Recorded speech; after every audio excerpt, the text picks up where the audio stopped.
उसी लोकसभा में अक्सर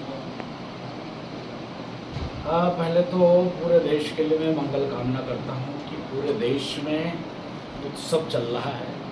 वह उत्सव है आचार का, विचार का, व्यवहार का, और देश कैसे आगे बढ़े, देश कैसे डेवलपमेंट के पथ पर आगे की ओर अग्रसर हो, जिसके नाते हर व्यक्ति को 5 साल में वोट देने का ये अवसर मिलता है।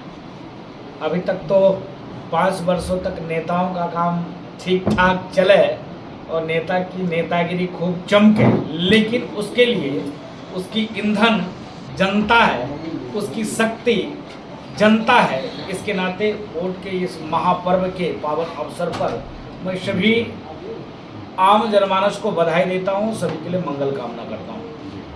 आने का उद्देश्य सिर्फ एक ही है, वह उद्देश्य है कि भारत विश्व पटल पर कैसे स्थापित हो, भारत में चिकित्सा, शिक्षा, रोजी रोजगार के साथ साथ सनातन संस्कृति, हिंदुत्व की रक्षा कैसे हो सके।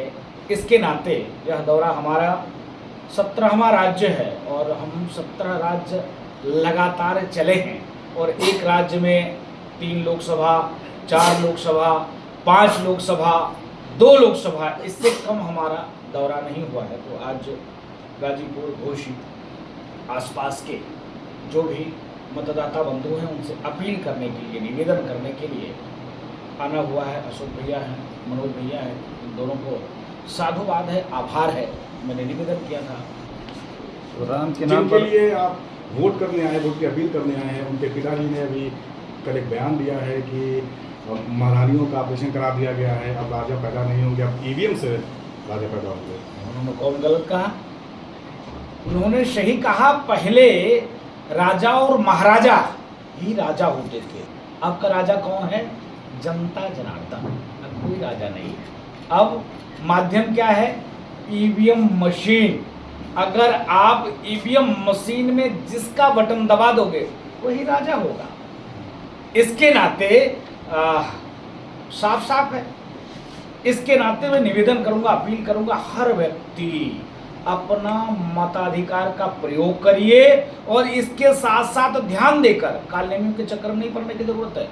गिरगिट जैसे रंग बदलने वाले के लोग चक्कर में नहीं पड़ना है, उनके चक्कर में पड़ना है तो राष्ट्रवाद को विश्व पटल पे स्थापित करता हो, जो चिकित्सा, शिक्षा, रोजी रोजगार की बात करता हो, जो एक कौम, एक मजहब, एक संप्रदाय की बात करने वाले के ऊपर ध्यान नहीं देना है, जो सर्वे भवन्तु सुखिनः सर्वे सन्तु निरामय की बात करता हो, जो कहता यह हो कि सबका साथ, सबका विकास, सबका विश्वास और सबका प्रयास के साथ जो काम करता हो।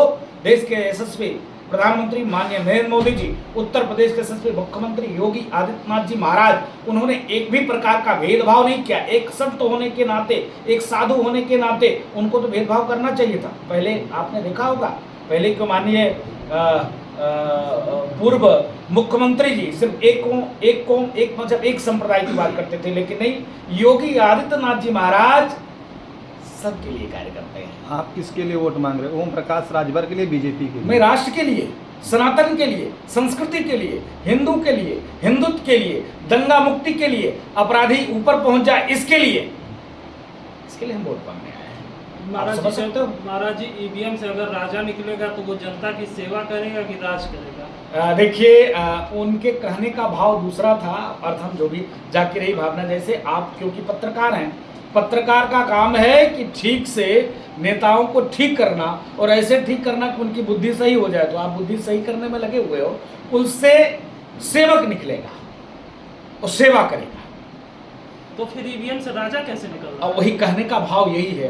पहले वो राजा हुआ करते थे, अब जब जनता राजा है, जनता जिसको मतदान कर देगी, जिसको वोट दे देगा वही राजा है।